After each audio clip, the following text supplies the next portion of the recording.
Okay, so if we can just have everybody speak their name and say hello, we're doing a roll call. Wayne Grant, Mr. Chair. Katie Fitzpatrick. Carol Russell. I'm sorry. Bill Hayden here. Marissa Bolognese. Jim Linville. Donna Ranko Morton. Brian Gallick. Linda Sarniuki. And Kim Seymour. And then as we get to each case, everybody, Calling the BCA first. yes. We should know who the listers are, please. Ian Hannenberg, Rick Carroll, Jeff Seymour's co-leader at the moment, and our assessor, Linda. Oh, Linda. Okay, thank you. All right. Anybody who is, everybody who is going to testify this evening, I need to have you do the oath of truthfulness. And Kim, would you administer the oath? I will. Who's going to be, raise your hand if you're going to be testifying. Okay, and the BCA has already been sworn in the previous meeting. So for those of you listers and appellants, do solemnly swear or affirm that the evidence you will give relative to the cause now under consideration shall be the whole truth and nothing but the truth, so help you God, or under pains and penalties of perjury? Excellent. Okay, thank you very much. The order of tonight is Gretchen Hauser, then Andrew Clapp, and then Mr. Ubinas and the Lynch family.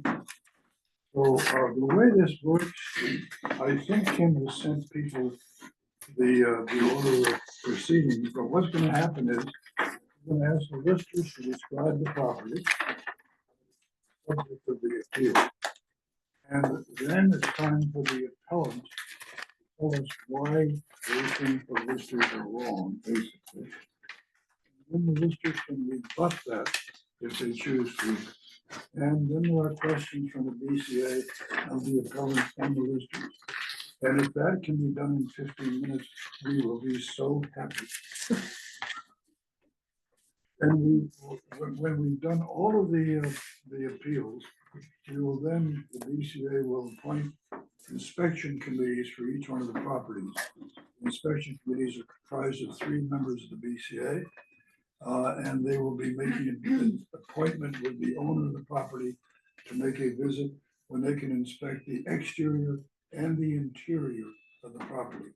I emphasize interior because we've had some concerns from people who don't want to have the inspection in the house. It has to be, otherwise the appeal is withdrawn.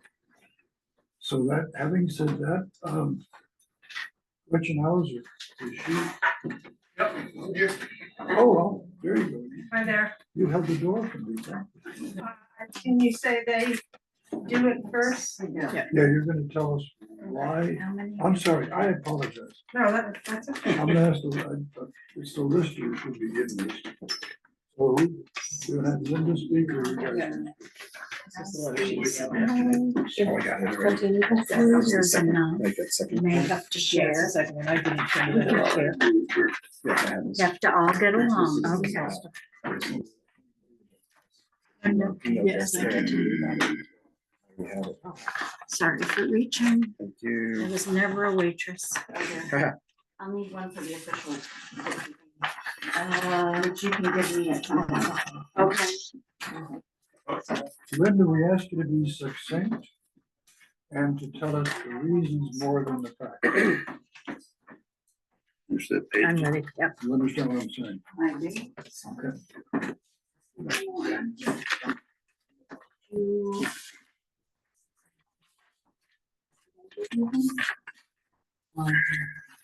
Packet. See, I can actually pass this down to Kevin. I've got one. To Yeah, I Kim? brought mine. Yeah, I'll put it there. And you That's have one? two. No, Sharon's two. Yeah. That's Kim. You're sharing that, okay. Okay. All right.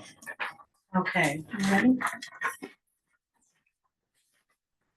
I'm Linda Sherman, the contracted assessor for the town of Weston. This hearing is property owner Gretchen Hauser, location 83 Slauson Road. This property is 2.4 acres, classified as R1, neighborhood R6, which has a site value of 125. The dwelling primarily classified as a cape with 2,481 finished living area. There is an attached garage as well as a detached two-car garage. The grade was given a C+, average plus, condition average, average good. Roof is standing seam, siding is vinyl. The original preliminary value was $659,300. Ms. Hauser attended an informal hearing and the value was reduced to $654,400. And then I broke that out. You can see building improvements and land. So getting down into why we feel that that was a valid value. Ms. Hauser did provide comparables in her area. And I basically went through each one to say how those reflected in, which you can see there's a little for her little spreadsheet that she did. And so basically it turns out that the subject property is the largest as far as finished square feet living area. And the grades were all similar except for one which had a C-, I believe. And there was a value difference based on whether there was outbuildings or not. There was another that did have a detached garage as well. So that would make up the difference as far as the difference in those values. And on each one, I hope, I separated out the building improvements and the land value. And based on that, I also looked, as you may be familiar with from last time. Look through here quickly. There is a sales comparison report, roughly just under 80% for the average rating, and how each parcel was adjusted.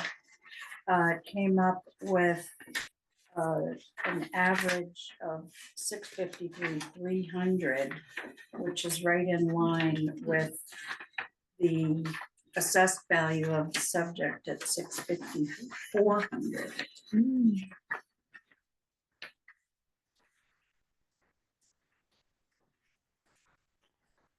Is that it? Yeah. Okay, thank you. Any more testimony from any of the listers? No. No, okay. Ms. Hauser, it's time for your appeal to be stated.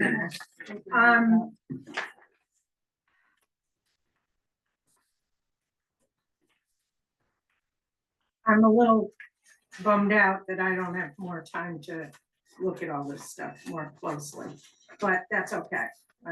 I just, that kind of freaks me We out. will consider everything. We're not. Okay, Whether okay. it's time. Well, I'm gonna read what I wrote because I don't want to waste any of your 15 minutes. Plain and simple, I feel that my appraisal is too high.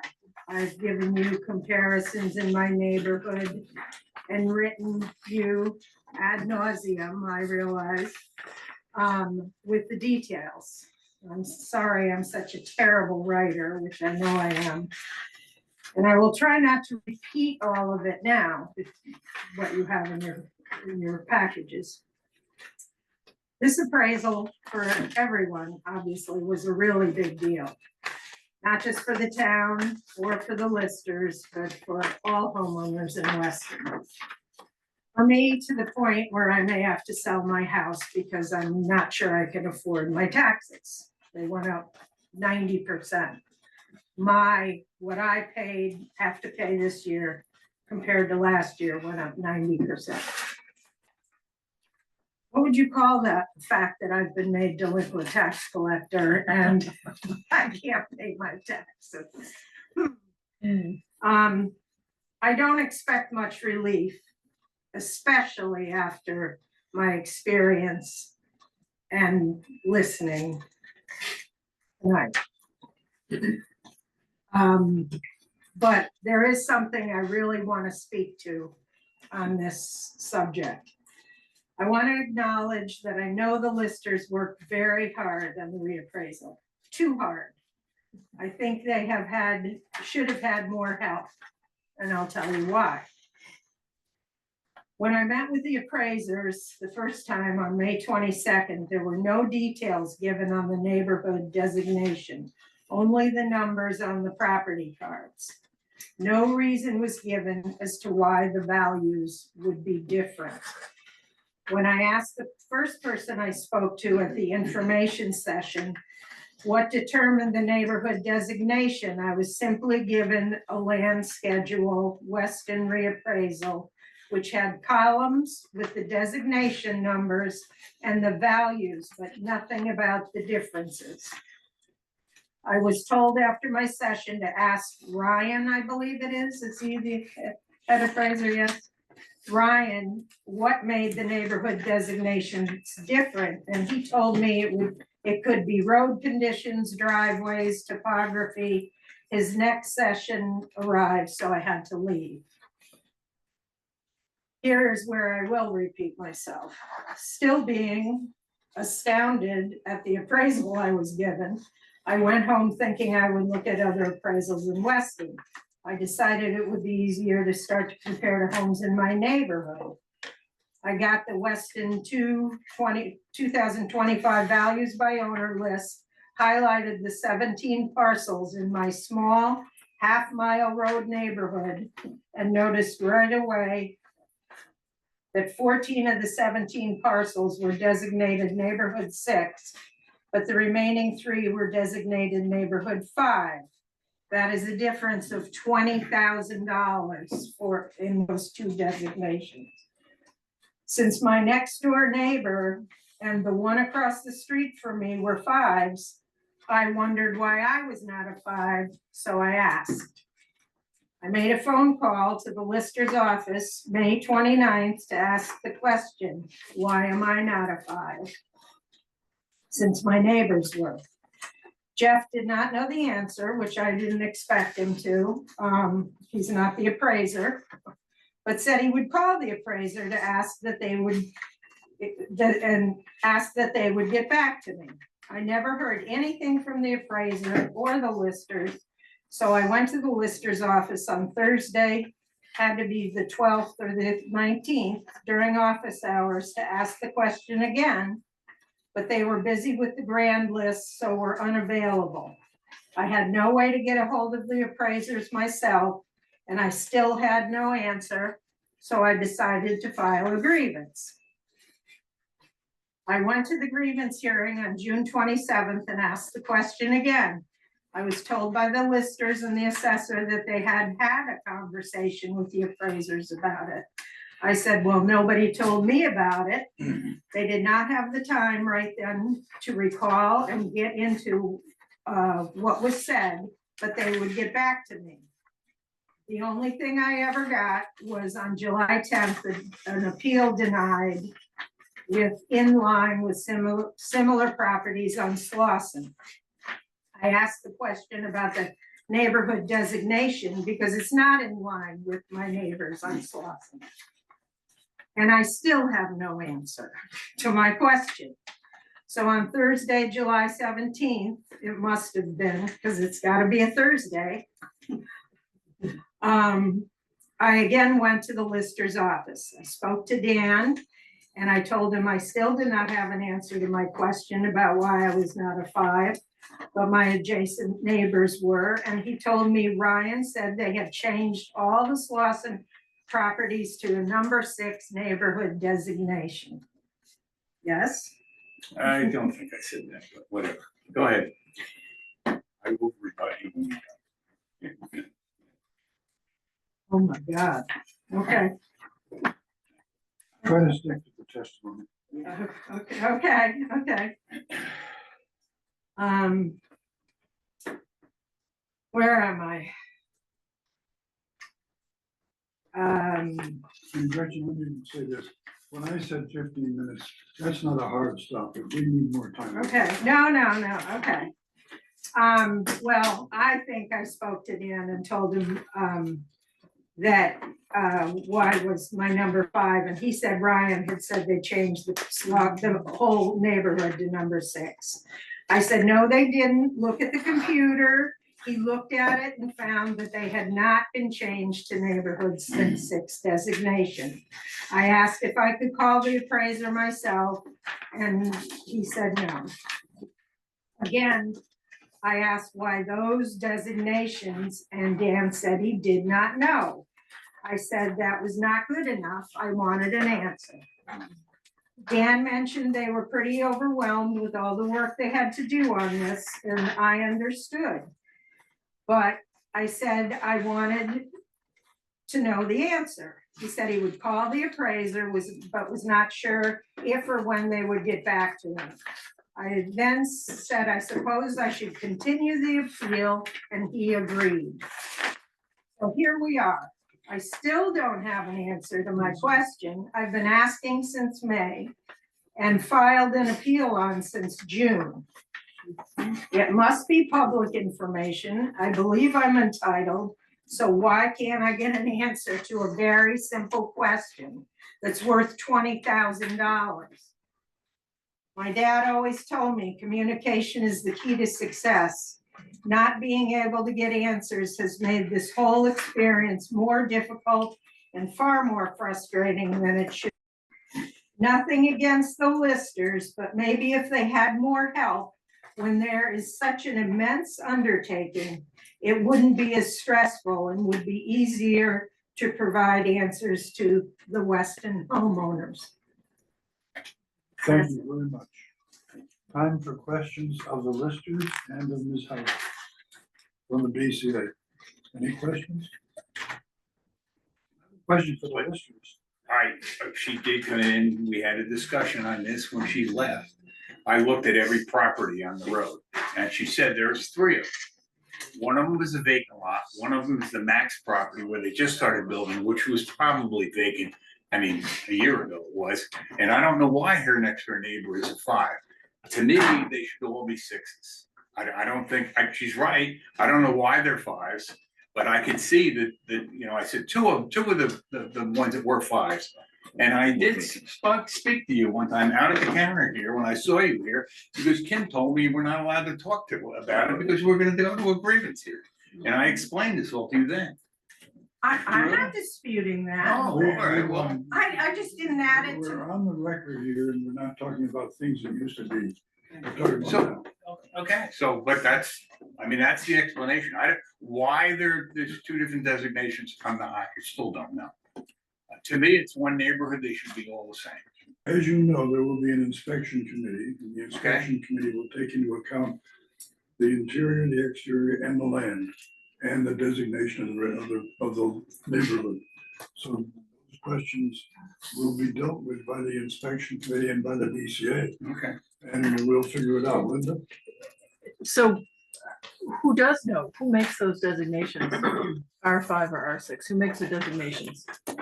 The appraisal company, So that's you. no, No. we're not an appraiser. Okay. So the hired appraisal company that did the whole townwide appraisal. Okay. So can we get an answer to that question? We can I'm sure we can, try. but I, mean, It's, weren't these neighborhoods set up before they came in? no, These are all new, these are all new. every, Why? On the did they- record, please, you're talking to the chair and the Okay. BCA, not to each other. do we get a rebuttal? Sure. Okay, so I just wanna first say, Gretchen, thank you. Reappraisals can be really difficult on everyone involved. It's different. Weston has not had one in 20 years. This is my first one going all the way through as our listers. Having said that, there was at least a 67% increase across the board through the town. And I also want to mention, there's a piece for residents that file homestead declarations. You're gonna see a higher tax bill this year. And hopefully next year it will go down because of the difference, because your homestead is based on last year's information. But your tax rate is applied to the new assessment. So it's very confusing, very hard to figure out. But I wanna just be honest and say, I don't know the difference between the 5 and 6. We came up with all sorts of ideas. Is there a view? No. So I'm giving that up because I don't know. And there's various pieces that we're still learning about with this new system and the new land schedule. But that's what I have to say. Any further questions of either Ms. Hauser or the listeners? So- I just, can I?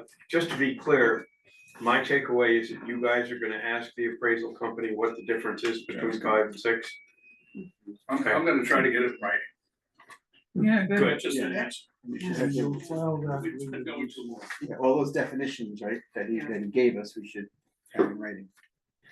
Okay, Can I ask a quick question sure. of the assessor? And Dan and Greg? Sure.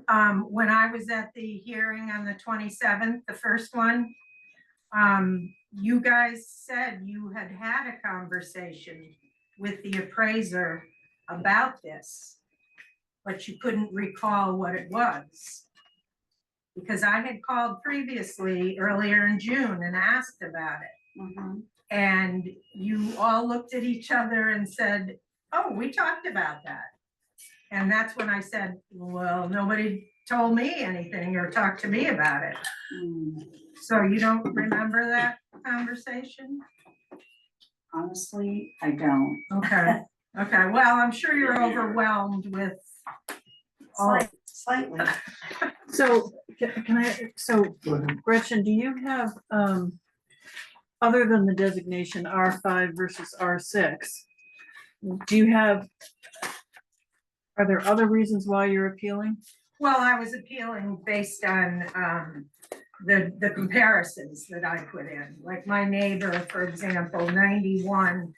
I haven't looked at the package that she handed out, but I had handed in some of that stuff.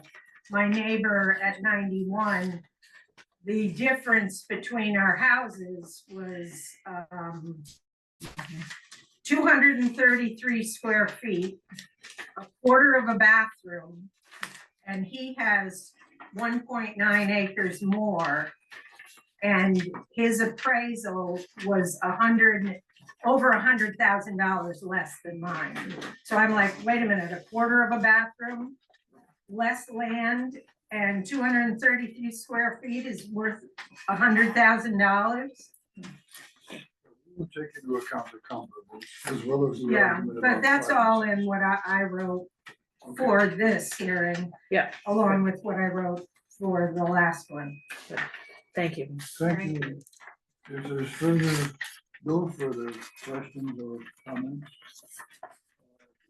Turn to Mr. Clapp. Oh, I'm sorry.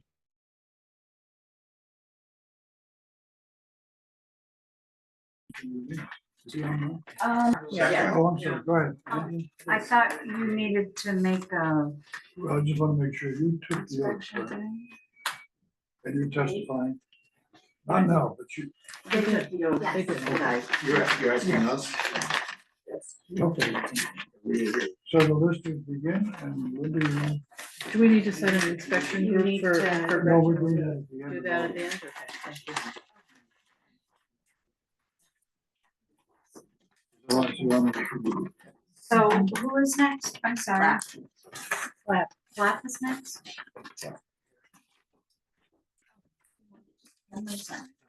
I'll start acting. Sometime.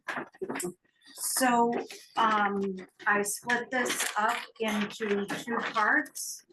The dwelling on one and the land as a separate piece. I should stand up. So, oh, wait a minute, I'll get your.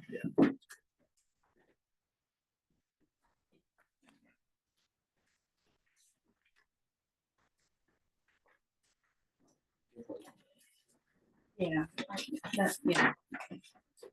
Okay, so this is Andrew and Jean Clapp, 39 Lawrenceville Road. And this, right up the road here, the parcel is 0.16 acres, classified as R1. The neighborhood is a V7 for village property. Which carries a different site value than other parts of town. The dwelling is a Cape style with wood clapboard exterior, built in 1830. The dwelling consists of 2,614 square feet of finished living area with 7 rooms, including 2 baths and 3 bedrooms. And the original preliminary value was 524,400, and an adjustment was made to increase the depreciation on the dwelling and an adjustment for the location. And the grand list value was changed to 461,800. And then you see the breakdown of building improvements versus the land value. We did not conduct a site value. I know we had asked at the grievance hearing and they agreed. And did I say site visit? You meant to say site. I meant to say site visit. It was not done due to insufficient and unavailability of staff after the grievance hearings were done. And I just went right to the sales comparison report within the town. So you can see the property cards for the comparables are in here as well. And we have an average rating of 80%, which is good for something like this.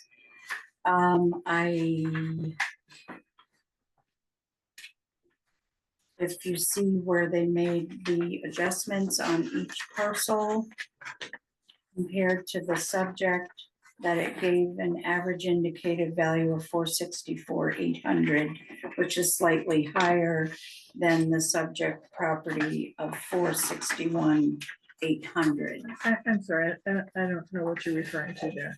At the bottom of that sheet, all along the bottom, those Oh, total numbers adjustment. there, Yeah, thank you you. see that? Okay.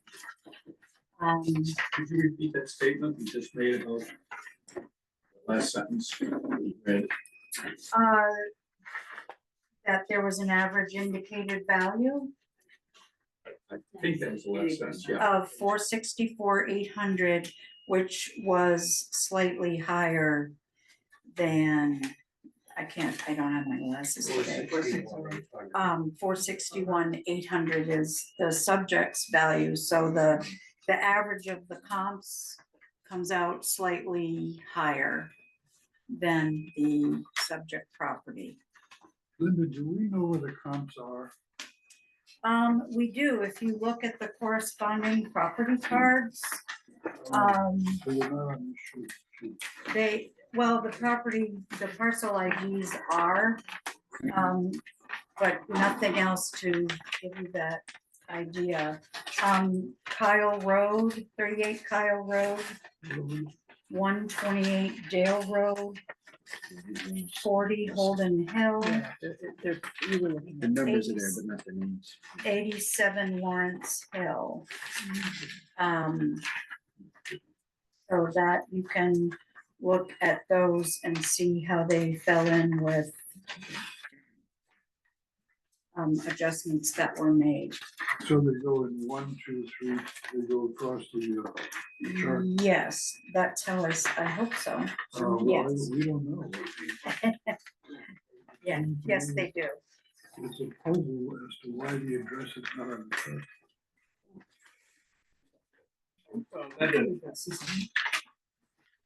Correct me if I'm wrong. No, We did not cherry pick this. This is done by our computer system. Right. We put in, No, I'm making a very No, simple I'm point, just- which is comp 1, 2, 3, yeah, no. 4 Right. are not identified by address. right, no, I understand that. I'm just trying to explain. That's a problem for me because I'm stupid. But they I'm are, not kidding. I have no idea looking at this, right. whether Dale Road is 1, 2, or 3. Oh, yeah. So No, I if you agree. look right under, like comp 1 has the parcel ID. Oh, I need And- to be a detective. right. So I think maybe we can look at the program and figure out why it doesn't give us a street. The street name, right. Well, What I was addressing was that. that's why we include those property cards, so you can see all of it. Okay. And I believe that's it on the Lawrence Hill. I ask you one other question. I know I'm out of turn here, but one, while I have you, just to make sure I understand, what was the appraisal before the reappraisal? That I'm not sure, we didn't make those before the reappraisal. Yeah. So we didn't go into that on any of the properties So you because, don't know, is the short answer. well, I can find out, but it's really not, Two, it's not I'm just necessary. asking a question. Yeah, no, I know. I'm just saying, because a reappraisal, everything's new. the value was at 213,530. Oh, that gives it on the, on the, It's on it's on the card. it's on the card. Yeah. It goes down tax year. It goes all the way back to 18. 213,930. 213,930. Yeah, okay. Do you see that, Yeah. Mr. Grimquist? Yes. Okay.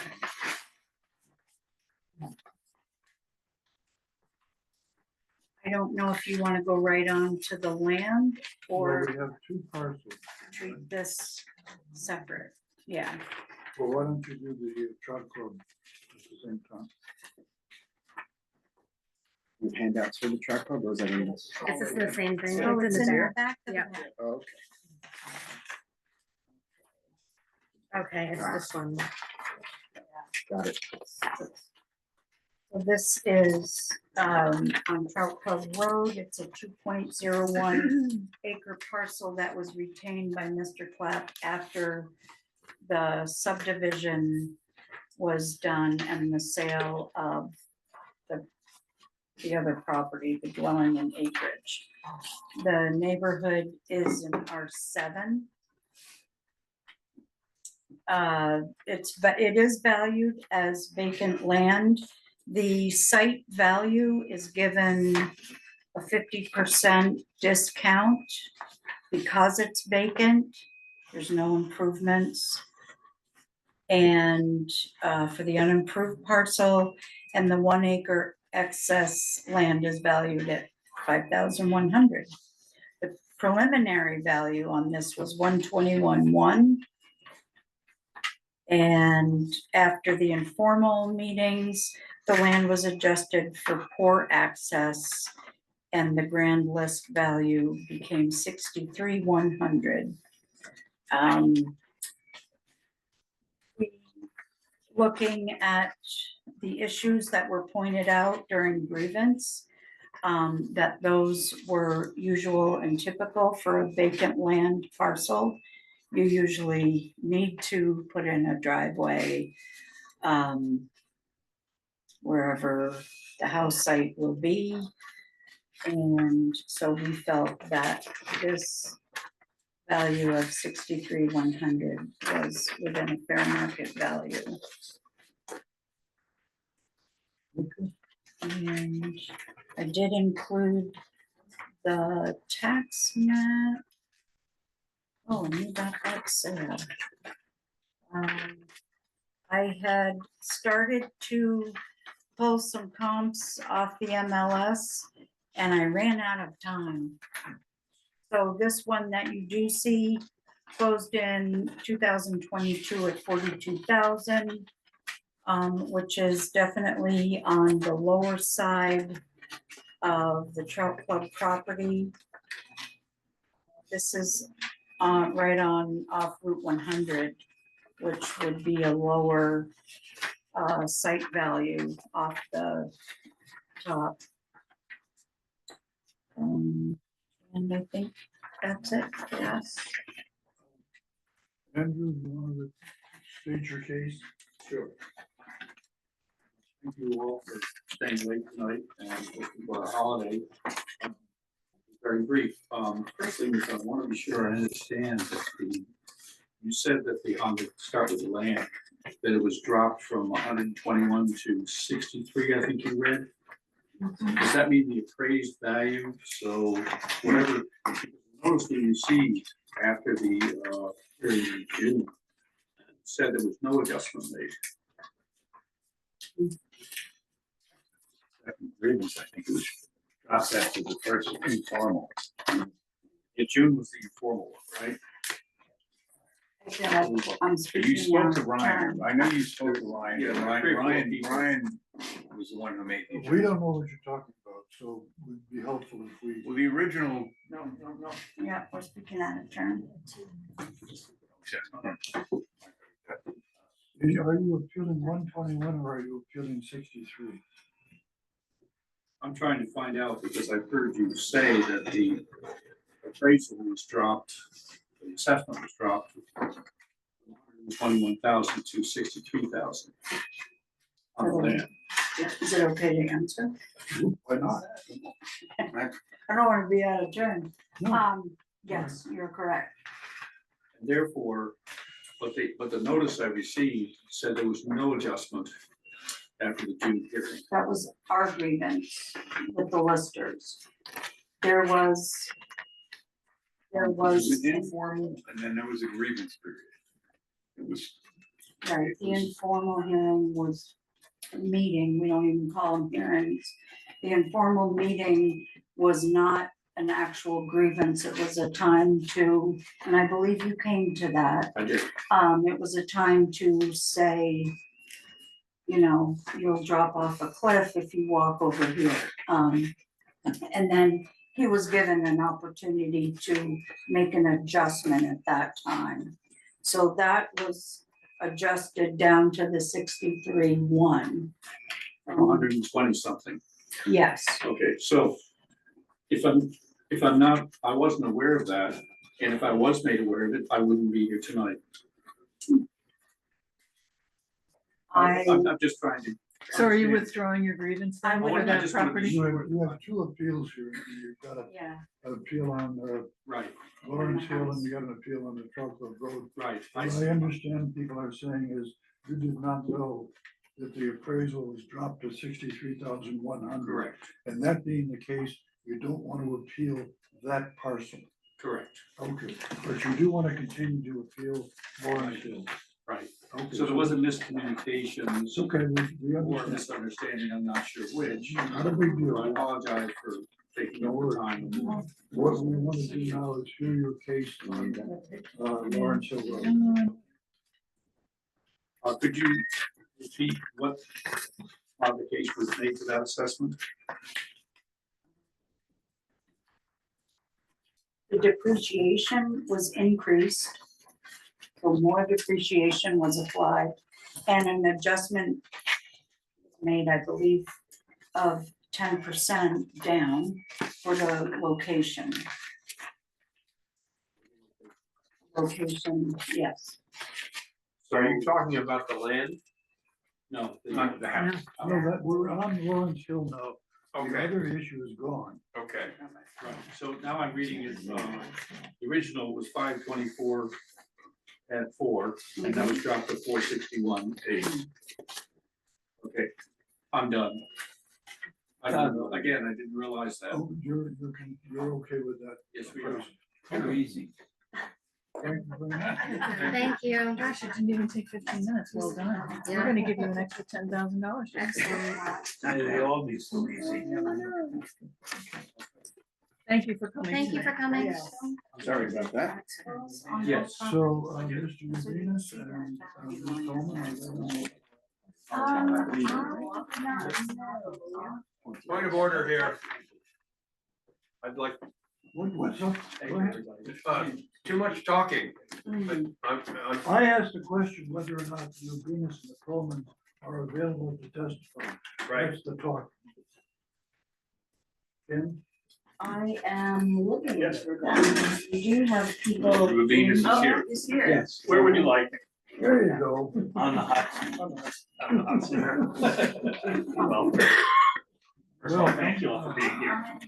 I know personally you all have much better things to do right after doing this. Thursday, so. Also, my wife apologizes for not being here, but she had that line. Normally she'd be. Thank you. Julius, did you have a chance to take the oath? Were you here when the oath was administered? No. No. Okay. Am I supposed to take a note? You Yes, you are. are. Is this one packet? That is one package. Oh, I saw this. While we're passing things out, I'll just administer the oath. The oath, do you solemnly swear or affirm that the evidence you shall give relative to the cause now under consideration shall be the whole truth and nothing but the truth, so help you God, or under pains and penalties of perjury? Yes, I do. The way this works. So just to make this. Well, I talk now, then Oh, you please, talk. sorry, go ahead. So the way this works is we are going to, we got your on the oath, and we have your written testimony, and we have your documentation. And so I'm gonna start asking the listers to begin with explaining why they assessed your property at the reason that the numbers they did. Then comes the time for you to rebut that. And then we're gonna chance at the apple. So it's listers, Urbinus, listers. And at that point, the BCA has a chance to ask questions of everybody. And we will then conclude the hearing. After the hearing is concluded, there'll be, and this is all written when you receive it, but you, just to make sure, there will be an inspection committee of 3 BCA members who will go to your house and inspect inside and out. and there'll be a time adjusted for that. So Linda Okay. is the hired assessor, and not that that's diminishing status.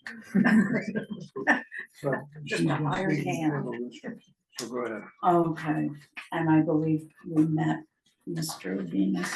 So this is, Excuse me. this property, the owners Louis Venus and Deb Tolman.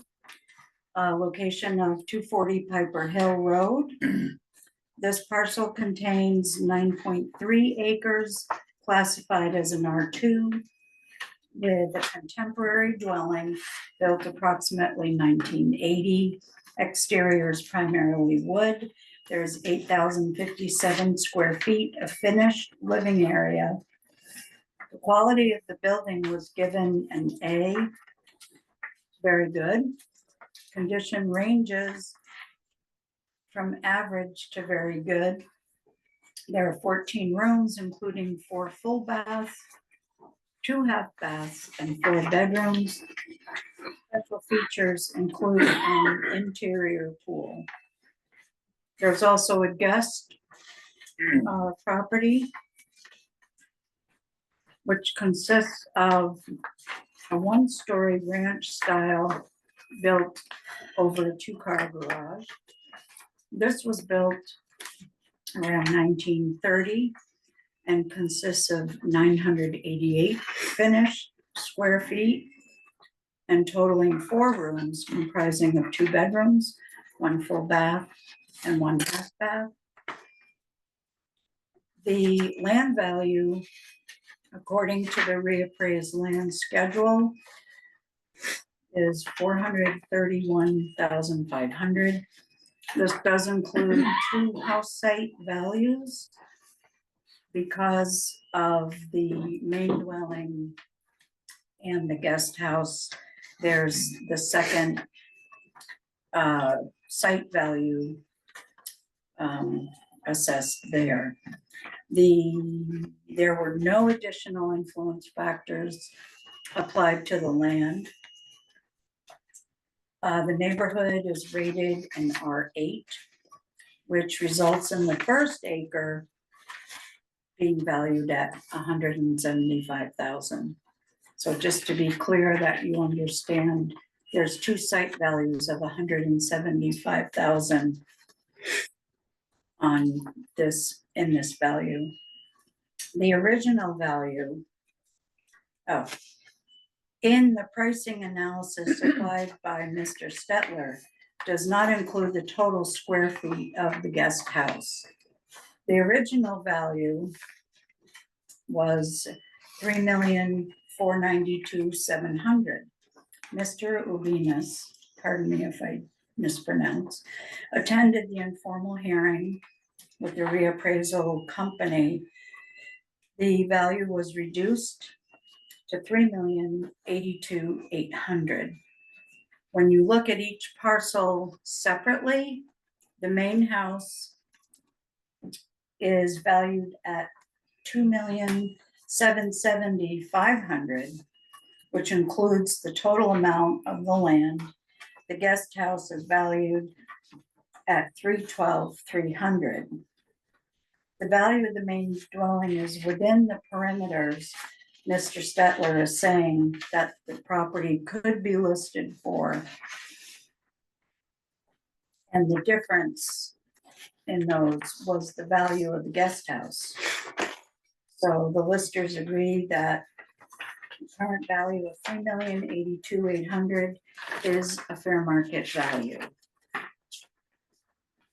And we've included the original grievance letter that was received.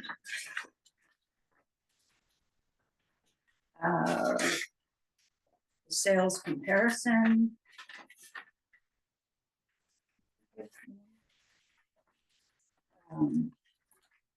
So that rating, average rating is 96%. And the indicated value, $3,112,100, which is slightly more than the current subject value.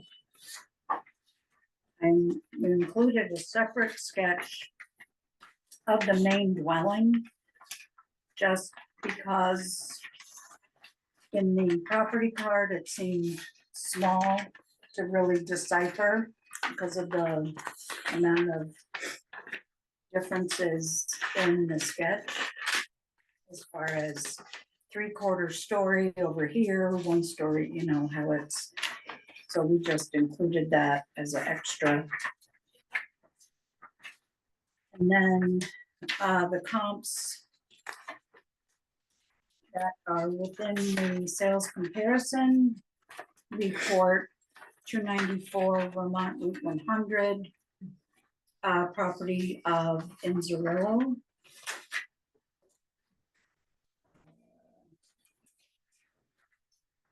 And 290 for Route 100. Oh, that's the second part of that card. Property cards. I'm sorry, can you say that first? Okay. Okay, I see it. Yeah, no, I see it.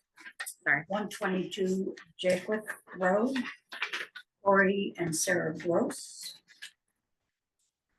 And they also have 2 cards because of various other buildings. 15 Casper Lane, last name, I'm hoping that it's Luca. Yep. Okay.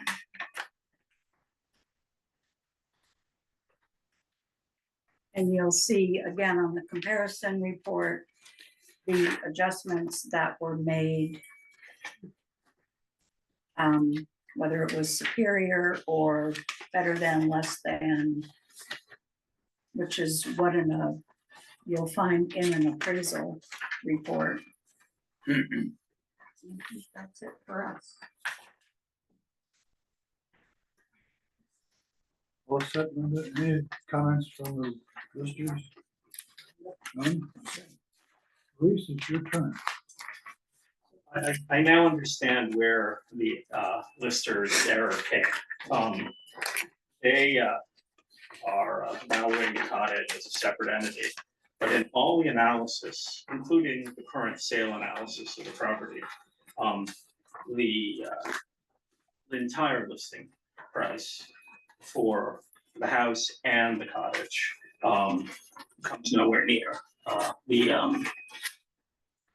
appraised price. But I'll walk you through the comments I've made. I can leave you a copy of it. First of all, I want to thank you all for taking the time to review the assessments. I assume you've all had a chance to review the materials I sent. Thank you for that as well.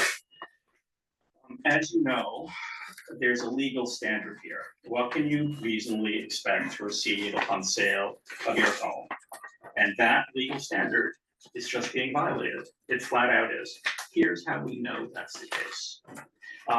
We've received a detailed market evaluation from a respected broker in our community that says the most he would recommend an asking price for the entire property is $2.7 million.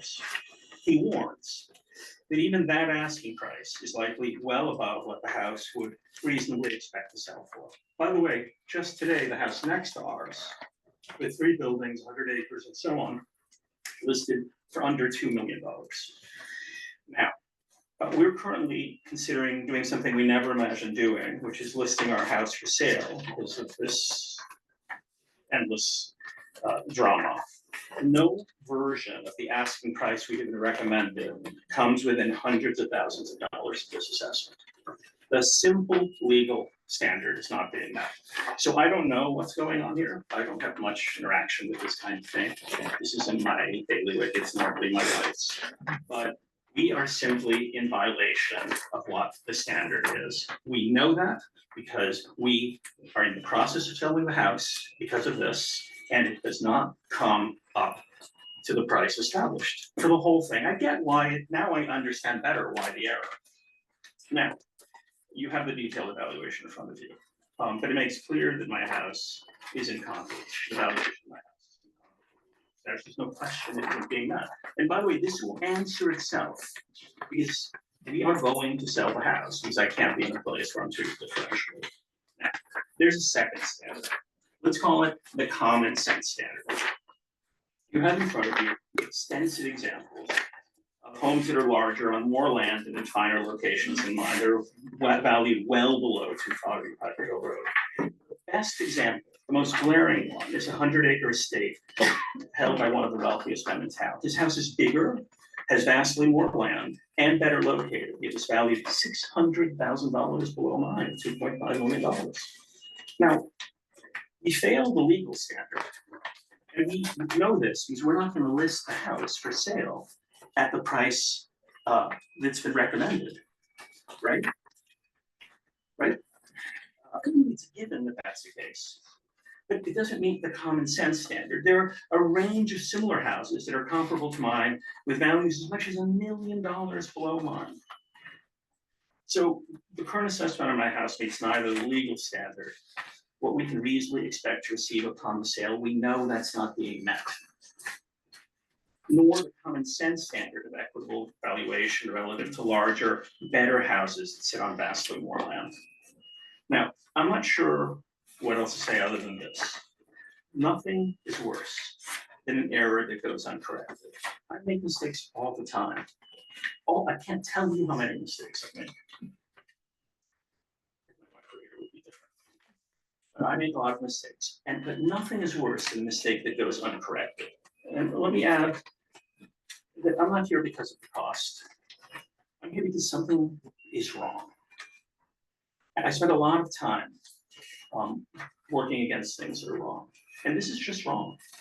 So anyway, again, thank you for making the time to take a look at this. Let me just close by saying, we will know the answer to this question because I'm going to sell my house, because I can't be in community. My house is red line in other houses. Sisters, want to do a rebuttal? Sure, I will start.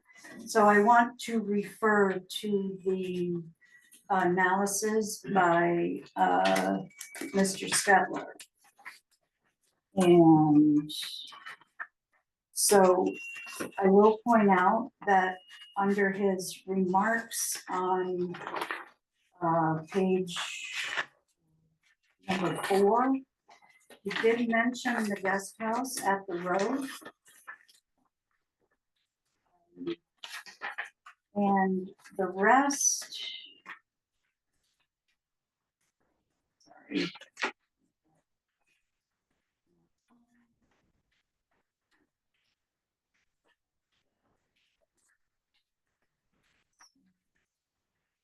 The square feet amount that was listed was 7,049. When you look at the sketch, which was measured by the reappraisal company, that main dwelling comes up to 8,000, I'm doing this from memory, 8,056. And the guest house square feet for living, finished living, it's actually larger than that, but because of the garage was 988 square feet. So when you total that, that comes up to more than the 7,000 provided by Mr. Stetler. So that was the basis for the value that we settled with. And it was measured by the data collector. I did double check.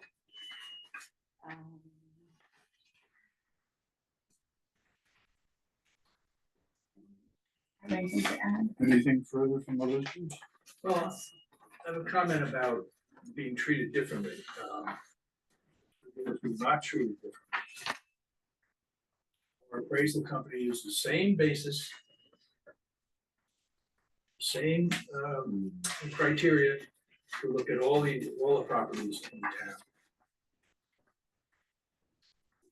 So, being treated differently or whatever, I think that's not. Any further comments from the listeners?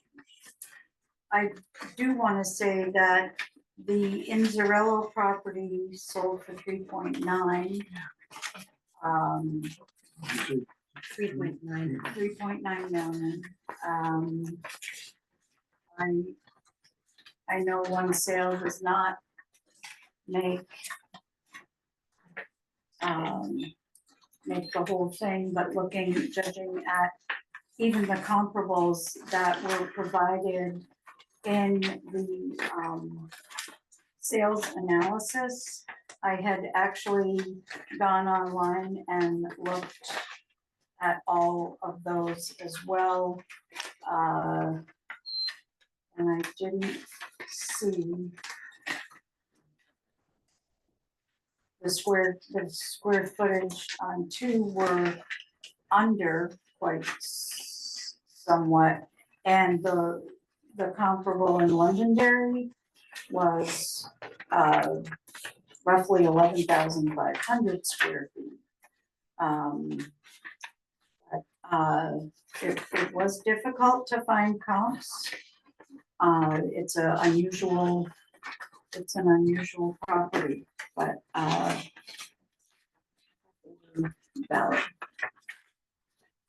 I have a question.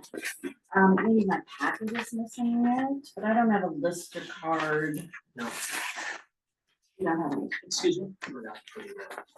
Okay, no, we don't have the Lister card for your property in the packet of information. Oh, really? So we'll get that shortly.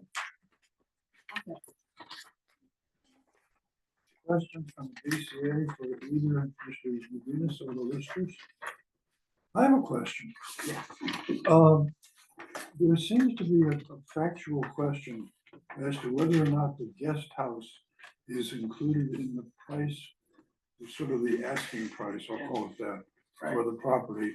It is referred to in Mr. Stetler's analysis, but he does not include that in any of his comparables. I can answer that question. Please, yeah. Because I met with him this morning to potentially sign sale documents. And you all know how much it pains me, because you all know how much I love this town. It is without question included. You can stop by and ask him yourselves. So we are selling the entire thing, right? The entire thing, this old dumpy guest house, which I use to let people in town who need a place to stay for free, and our house.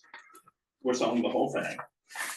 And the highest price you can imagine is well below the listing price. It simply does not meet the legal standard. I don't know what to tell you. And it'll be proven any minute now.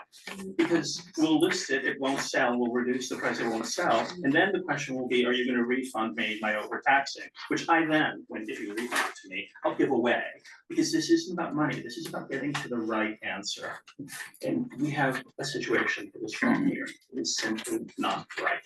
We know that because the house is going to go on the market for less than the assessed value. And when that happens, then everyone will ask the question, what else is wrong here? Could I ask a question? Yeah. So Linda, I think that you just said that the square footage of what you have is the square footage for the main house, and we don't have that because we don't have your lister card, but in any case, you have. I understand, thank you. But you have that listed as 8,056 and 988 for the guest house. What Mr. Stetler has listed in his description here on page 5 or whatever it is 7,049 square feet, which is first of all less than the 8,000 for the main house that you have, and doesn't appear to include the guest house. So Yeah. I'm confused about that. So the house when we bought it, just to answer your question, was listed as 7,200 square feet. They might have included the basement in this other analysis, and then the guest house is 900 square feet. They're 8,100 square feet total. The Anzarillo house, which I've been in multiple times, a friend of mine used to live there before she moved, is a phenomenal house. It has, for example, a fancy garage for their private car collection and a gated driveway that goes on for like a mile. The idea that that's a comparable to my house, I mean, I would love it to be a comparable to my house, actually. It would be delightful if it were. It just is like a whole different place where like a Hollywood star built it for themselves. But Not many even, photos, yeah. excuse me, but even so, you just quoted a number of 8,100 and Right. they have 9,000. Yeah, but in the end, the thing to remember is the house won't sell.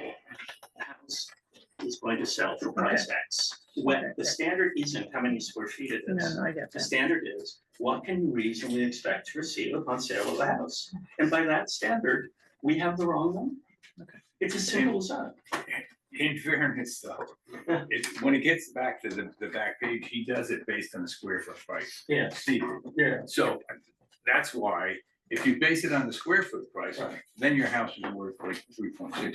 Right. But, and I'm not saying, I'm just saying that, that's the argument I have with Steve's.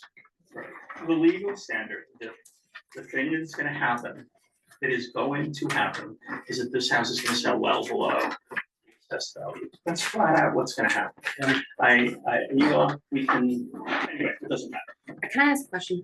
My legal colleagues. Go ahead, please. Thank you. I guess I need a little clarification on what you mean by when you say the legal standard, and what is the legal standard? In like the precedence? note I was sent by the town, it says that the assessment should be the amount which you can reasonably expect to sell your, receive upon sale of your house. Yeah. That is literally what it says. Yeah. Okay, just was curious what you were referring to, like, Yeah, yeah. specifically, Yeah, no, it's a good just the question. vernacular, Yeah, just I need to have clarification. anyway, All good. Your other questions for Mr. Rubin, or for the listeners?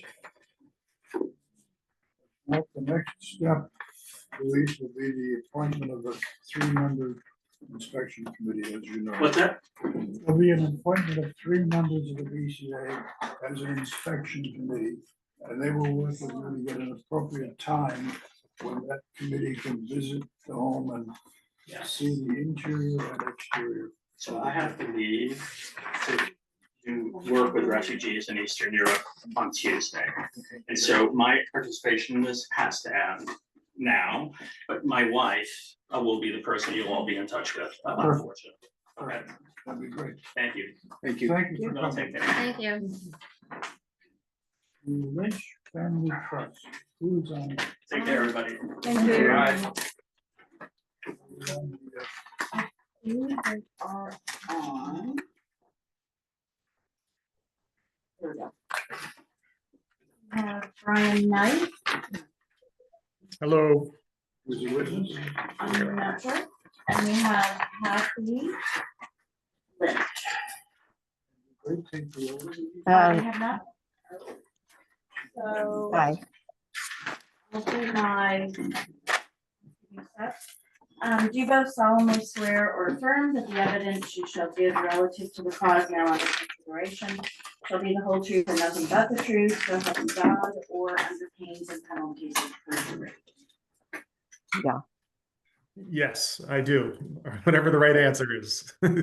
Yes, I I swear. also. That's the right answer. Yes. I don't know if you, I suspect you've read the material that Kim sent out. The process we're involved in here is pretty straightforward. We're going to hear from the listeners. We're going to hear from you. We're going to hear from the listeners again. And then there'll be a Q&A between the BCA, the list, and we will be asking the parties for clarification of any issues or questions we have. And so it begins with Linda, who is the assessor of the town. She's not the elected official, she's the hired hand, so to speak. And she will present the reasons why your property was assessed at the value it was assessed. So, Okay. and can you, you're probably gonna stand up and be within camera range. Oh, she is, it comes on. You want to sit here? Panorama. No. Thank you. Thank you.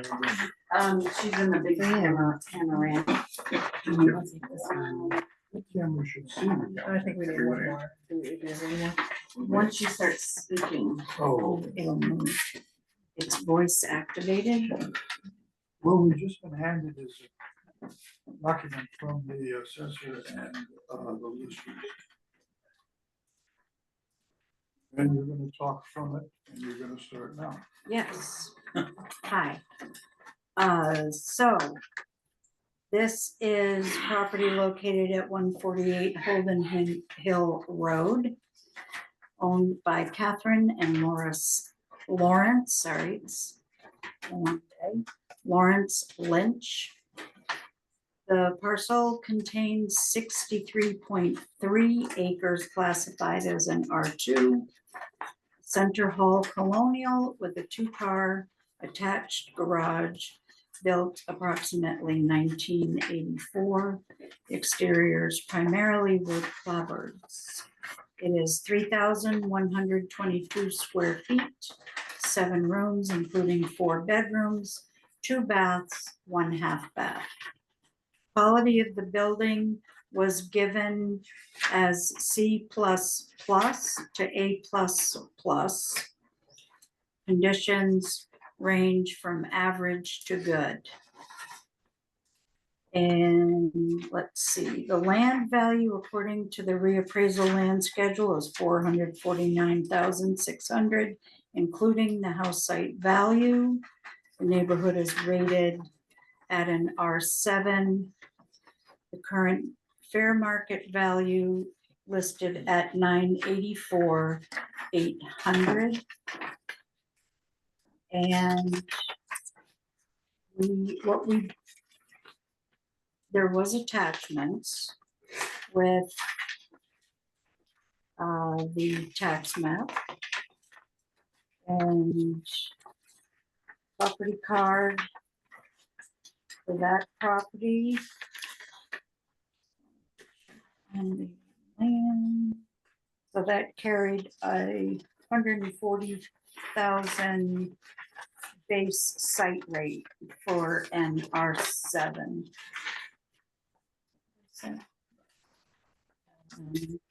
And then the comparable properties chosen by the sales comparison report, which gave an average rating of 79% and an indicated value of 620 for the total appraised of 605, which is not correct.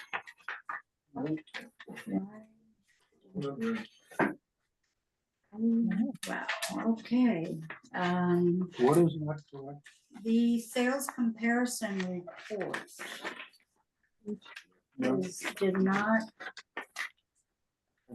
We've been having issues, computer issues today.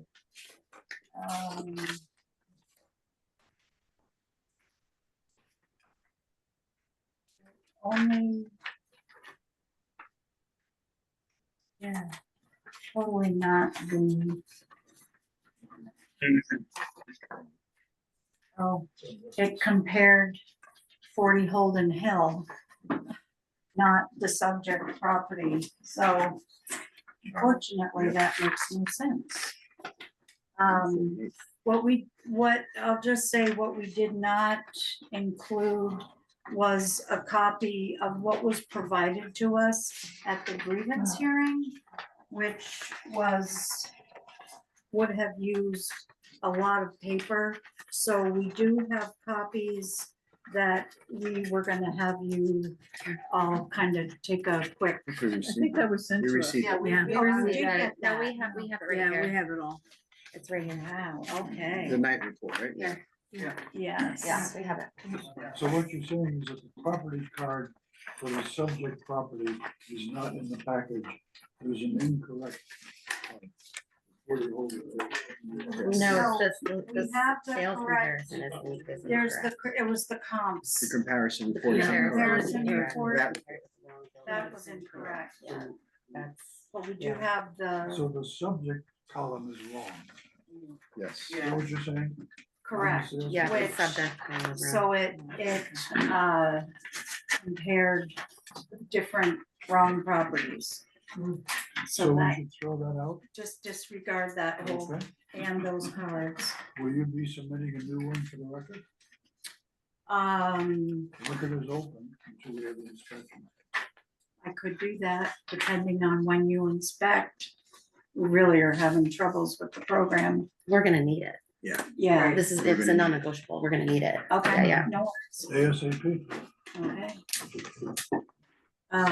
I can, The corrected ones are coming in. oh, Okay, great. Somehow these come. Great. got mixed up. What a great. Not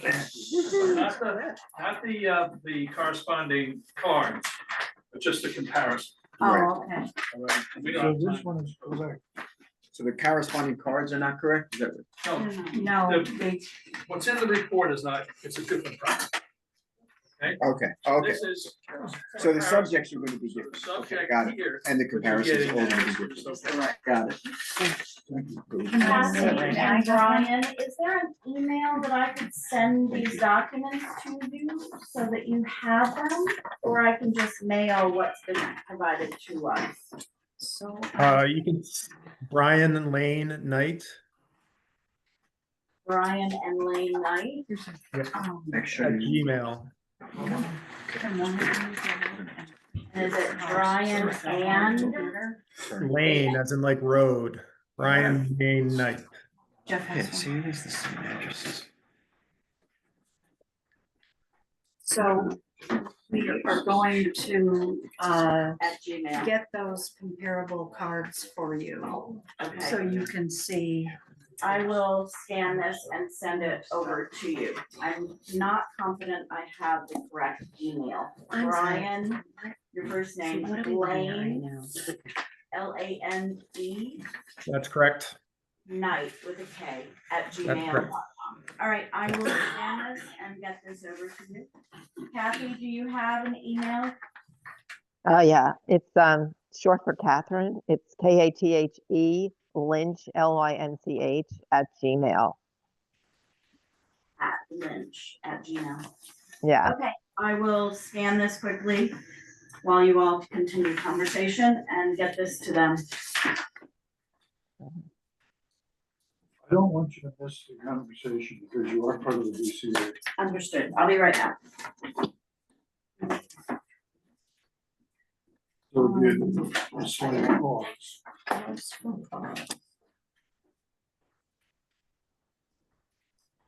So we got a new sales comparison Yes, report. I just wanna make sure that this is corresponding with these. It appears to me that they are, but I think I heard that. That then I found that she said that they were not. So we have Right. right cards, not But right the report. parcel ID from the incorrect Right one cards and are the right new ones match Got it, okay. of the Thank you. comparisons. Oh, I just sent him a. The comparison IDs of the comps on the Yeah. wrong match the correct one. So I think the It was attachments. just, that the we- problem was just this. Yes, and I Yeah. think all of these are correct. Correct, okay. good. Ah, okay, great. So many subject. Yeah. So just that one. So we have it replaced now, and the Yeah, comps yeah. are still the That same, and does. they match the Oh, comps that are correspond. attached. We're waiting for Kim.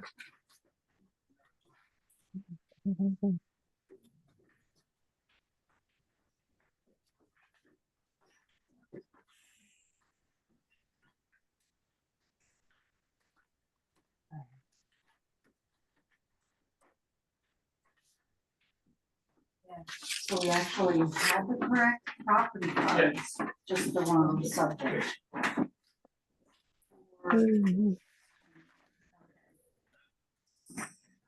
I'll wait for Ken.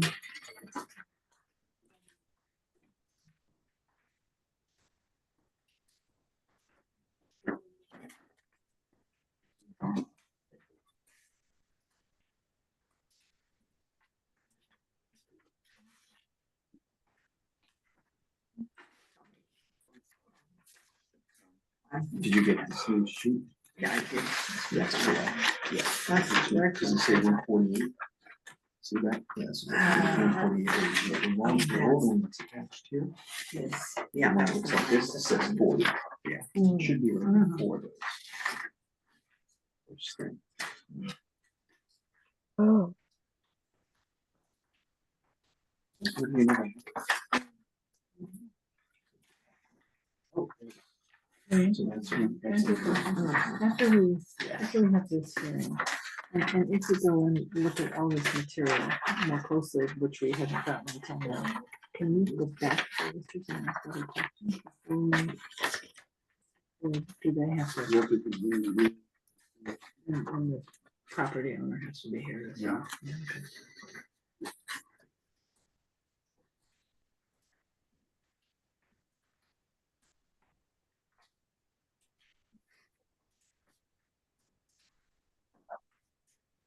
Well, Kim is out of the room. There's a question, she is the spouse of a lister. And the lister is a spouse of Kim. And the question I have is whether or not the BCA would consider that a conflict of interest. Who is this? I'm sorry, Kim? Ben's husband. Whether we would or the person we're inspecting would, Well, it's either way, yeah. yeah, Yeah, I mean, I wouldn't, but I'm. I don't know. if People That's are- okay. Hmm. Yeah, you're right.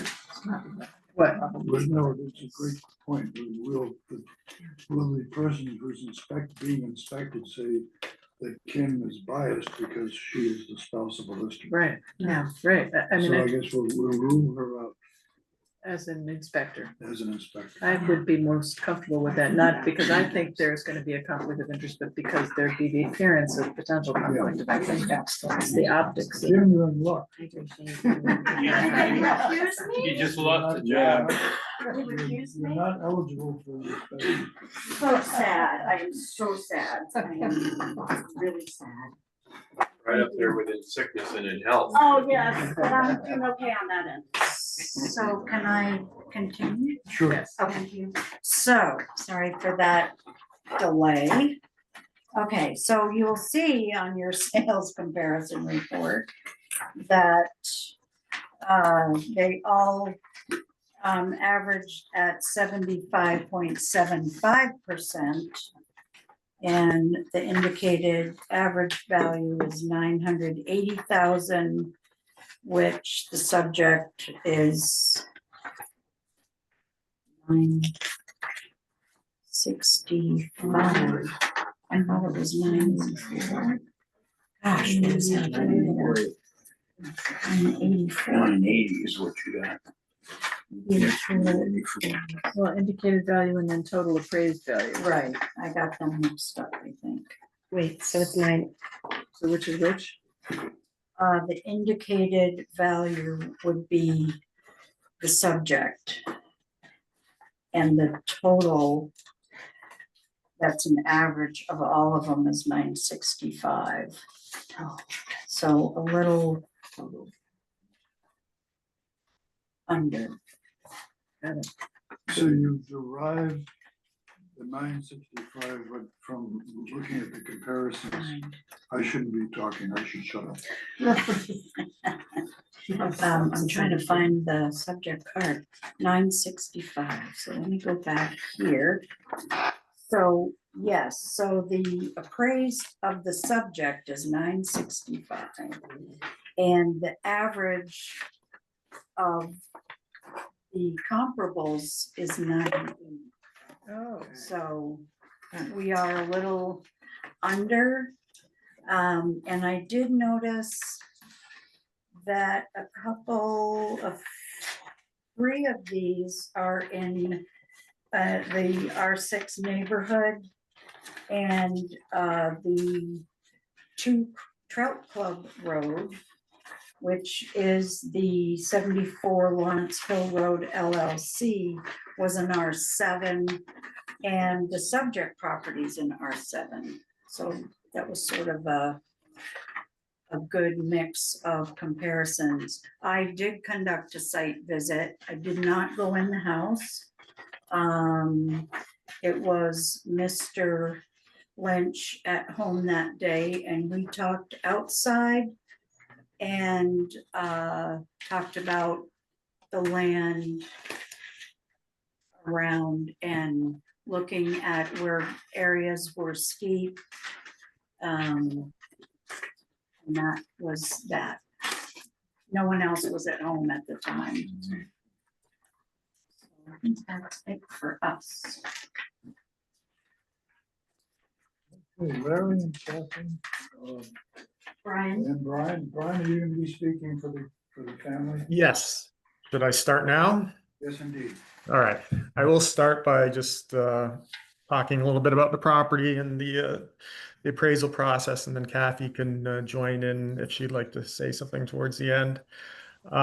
Just to start off, I mean, immediately, just the sort of the confusion that's been going on for the last 10 minutes. Is that something, could you explain what just happened to the layman for us, please? Just so we know that there's full transparency in what just transpired. What, I will take a shot. We are given a sales comparison report by the assessor. And the given to us with the package from the assessor and the lister has a column called subject. And it was an incorrect subject on the one that we were given. So what was now given to us is a corrected one with the correct column and the correct subject numbers. So that was the only error, and that has been now sent to Ryan, and you, Yes. that you should have the correct one. Yes. Okay? So that has nothing to do with the process arriving at the reappraisal or anything, just for this meeting. Total administration. Okay. So, thank you for the opportunity to present here. I mean, to start off, there's just a little concern about just the process that the board arrived at the reappraisal price. Just we went to the original grievance, presented a large report, which I believe is in your hands right now, and made some, I believe, some good arguments towards why we were grieving it. And then we received the reappraisal and really just didn't receive any explanation on how the town arrived at the reappraised number. So we're just concerned about the process that went through to arrive, get us here today. And also just overall access to the reappraisal report. And just listening right now, there was I don't know if it was the quality or the condition, but it went from C++ to A++. If there was more detail on what those numbers mean, what that range means, what those numbers or letters and plus signs, how were they, what were they associated with, and what aspects of the property? It just seems that these grades were provided, and I haven't heard these grades until today, and just how the process was that got you to that point. And I also would like to add is the land. I know that Brian did extensive research on it, and a large percentage of the property is not really habitable. Only the building site really actually is where you can have easy access. As it was stated earlier, it's a very steep property. So that was my concern of where that value came from. And Brian, and a lot of it is also wetlands that cannot be built on. So that was our concern as well. Yeah, so I believe you probably haven't had a chance to review the entire report, so I was just going to outline some major points. I'm not going to exhaustively read it or anything of that matter, but just sort of give you some highlights on what that report says, and then you can revisit it later. To start off, just the land constraints, just as Kathy was saying just now, the elevation of the property is between 1580 and 1700 the feet elevation above sea level, and 85% of that 60 plus acres is at a 15% or more grade. It is literally, the house site is on top of a hill with steep drop offs going in 3 different directions. steep slopes obviously have issues of erosion, just costly engineering, and just building on that slope is a very difficult thing to do. There's also wetlands on the property, two separate wetlands, which usually require a 50-foot to 100-foot buffer on each side of the wetlands, also limiting the development of this excess acreage. When you take into account the wetlands and the steep slope, you're looking at a developable piece of land of like 3 to 5 acres. And we'd like the town of Weston to just examine that aspect of the property and how the development of that land is limited. I also like to point out that there was in the state of Vermont, there was a act, it's called Act 174, which has nothing really to do with this situation at hand, except for the fact that the state of Vermont did an assessment of the entire state and assessed pieces of land where they could develop for renewable energy. And by doing that, they've created some overlay maps on their GIS system. And if you go to the subject property and look at these GIS maps, you'll see that the majority of the land has been identified by the state of Vermont as ecologically sensitive. Due to wetlands, due to the woodlands and deer migration, and due to the steep slope. So in the report, I have provided those figures. They're figures 22 to 24 in the report. And you can just see that there are those overlay maps that do show how much of this property is limited by development. So with the 3 to 5 acres, the per acreage goes somewhere between, per acreage price is somewhere between $90,000 and $150,000 per acre, which is well above the 6,000 to 7,000, I believe, which is the average. The house itself has not been any improvements since the 1980s building date. We just also want to point out that part of the part of the building, there's a 3-season room with a separate heater that shouldn't be included in the overall GLA. There's also pointed out that there's a 252 square foot basement. That is an unfinished basement with a crawl space. So we just wanted to make sure that that is not included in the assessment. We made this presentation back in June or July, and we're just not sure if that was even addressed. Maybe it wasn't because it doesn't sound like there was a site visit into the inside of the house. Also, there is a space above the garage. It's a living room space. It is not accessible from the main house. You have to go into the garage and then access stairs to get to this space. If you follow ANSI standards, this is space that shouldn't be included in the overall GLA. Usually spaces like this that are not accessible from the main living area receive a discount, sometimes 25 to 50% of the given valuation process. The comps, it sounds like you've gone over a lot of comps in this entire process. I've been hearing similar comps for other properties that have been presented tonight. I won't go into detail into the comps, but I would just like the board to look at them and look at taking into account the developable land and making sure that is taken into account when you look at those comps. And then just the size of the houses and also the data construction and the improvements. As I would like to just add again, there has been no improvements to this house. There are no improvements in the form of mini splits or radiant heat or other type of upgrades. The kitchens date from the 1980s. The bathrooms date from the 1980s. And the bedrooms are small, as one would expect in a center hall colonial. Then just when looking at those comps, the subject property is given a $344 per square foot building cost. That is well above those comps that we provided. And if you look at I believe it's table 1 and 2 in the report. They will show that how those comps relate to the subject property in terms of amenities, in terms of condition, in terms of square footage, in terms of developable land, and in terms of the price per square feet.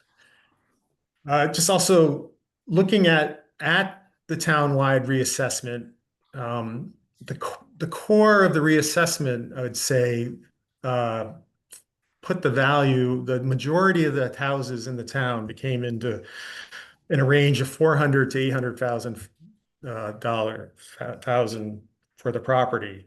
Only 10% of the reassessment was in 900,000 or above.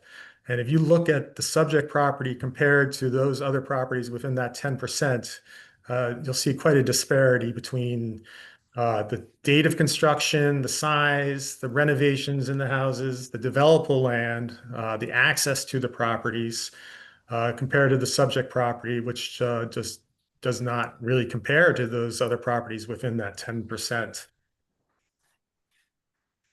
And that does outline what we provided in that report. I hope the board does get a chance to review the report in terms of everything that I have mentioned, and would really hope that you would look at our points that we presented and take them earnestly and consider our request.